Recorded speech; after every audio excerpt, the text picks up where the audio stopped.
Hello and welcome to this James the Bike Guy, where today we're taking a look at Salsa's Timberjack.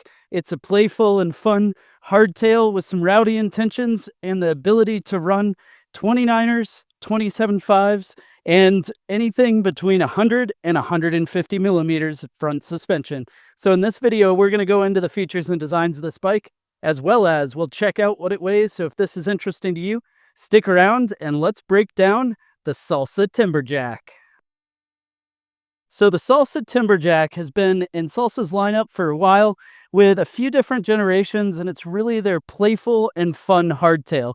This is the kind of hardtail that you'd look to if you didn't want to go to full suspension, or maybe you wanted to augment the full suspension you had with something a little more fun, a little more playful, and a bit more capable of trail use compared to a traditional XC bike. And with that, a lot of it comes down to the additional travel up front, which this bike is coming stock with 130 millimeters of front suspension, the really kind of modern geometry that's still just right. It's not too wonky. Chain stays as short as 420 millimeters, and an aluminum frame to kind of tie it all together. Plus, it gives you a lot of adjustability on what you want out of the bike with different wheel size and different adjustments that you can make to it. But before I get into too much of that, where I want to start is this Timberjack comes in a wide range. And here we're taking a look at one of the top end versions. This is the Timberjack XT, which it's called XT because we're rocking an XT rear derailleur, but we do have an SLX cassette, SLX chain, a Shimano crankset, but it is rocking SLX shifters up front and the Shimano hydraulic disc brakes. Now, these hydraulic disc brakes clamp down on 4-piston calipers on the front and the rear with 160 millimeter center lock rotors. And so this whole part spec that's coming on the bike is pretty nice for what it is, but the bike is commanding a healthy $24.99 for its MSRP.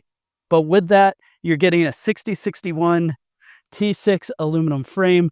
This aluminum frame is double and triple butted. In the front triangle, you've got double butted rear triangle to it. And one of the things that I really like about it, aside from just kind of a clean aesthetic to it, is that we've got lots of mounts. We've got mounts on the top tube for your bento box style. You've got triplicate mounts on the down tube, so you can run a tool with your water bottle, you can run a bag, what have you. Of course, mounts on the seat tube.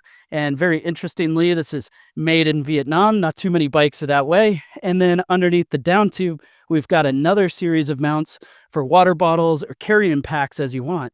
And that's because you might choose a bike like this as maybe your steed to do a little bit of bike packing, certainly some adventure riding, because you could really gear this up, especially if you were running a seat post mounted rear rack, to be a pretty fun rig to go all around. Now, from the factory, as I said before, it's focused on being rowdy. And with that, this bike is coming with a RockShox 35 front fork. So this is 35 millimeter stanchions. It's certainly not a super high-end fork, but it's burly enough, especially at the price point. But with it is 130 millimeters of suspension travel. And interestingly, you can run up to 150 millimeters or as low as 100 millimeters. Now, one thing that'll change when you adjust up the suspension on the front end by either elongating or shortening this fork or replacing it with another is you're going to change the head tube angle. Now, this bike is coming with a decidedly modern but not outrageous 66.4 degree head tube angle. And typically the rule of thumb is when you increase or decrease the suspension by 10 millimeters, you're going to effectively slacken or steepen the head tube angle by about a half a degree. Meaning if you were to rock this in the 150 millimeter full length fork mode, you'd go from that 66.4 degree head tube angle to as slack as a 65.4 degree. Inversely, you could take the 130, drop it down. You're going to get yourself into the range of almost 68 degrees for a steeper XC style front end if you wanted a burly bike that was still pretty quick handling. And you might do that, say if you were doing that bike packing I was talking about before, or slacking the bike out if this is truly your one bike to do it all, you don't have that full suspension at home. Other place that you can really change, and something I like about this bike, is in the alternator 2.0 rear dropout.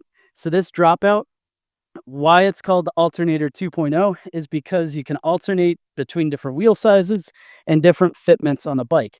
As you can see in there, you might see that little slot. Well, that's because you can adjust out or in the dropout to shorten up the chainstay, change up your tire clearance, or lengthen it out to make the bike a bit more stable and a bit more capable, plus adding some tire clearance. Now, this bike is 12 by 148 boost through axle out back. If you wanted to make this into, say, a single speed and just use that alternator 2.0 as your chain tensioner.